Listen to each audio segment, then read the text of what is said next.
ओहदे की वजह से खामोश हूँ, बाद में खुलकर बात करूंगा। बलूचिस्तान में मुसल्लह तंजीमें रॉ की फंडिंग से 3 से 5 हज़ार अफराद को कत्ल कर चुकी। ये लोग पाकिस्तान को तोड़ना चाहते हैं। निगरान वज़ीर-ए-आज़म अनवारुल हक काकड़ का बलूचिस्तान के मामले पर तनकीद करने वालों को करारा जवाब। कहा, रियासत का झगड़ा बलोचों से नहीं, दहशत गर्दों से है। 90,000 अफराद दहशत गर्दी में मारे जा चुके। 9 मुल्जिमान को भी सज़ा नहीं हुई। कानून के दायरे में रहकर एहतजाज करना सबका हक है।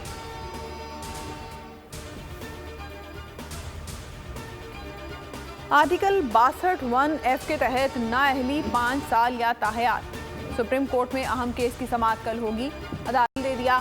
Chief justice Qazi Faez Isa bench के सरबराह होंगे।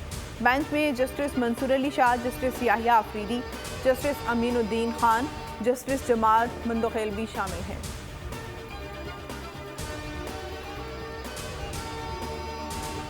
पीटीआई को बल्ले का निशान मिलेगा या नहीं?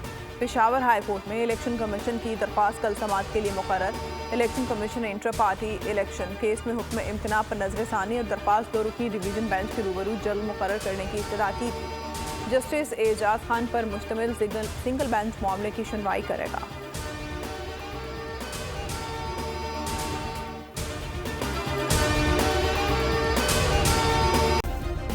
सब्सक्राइब करें और बेल दबाएं ताकि कोई खबर रह न जाए।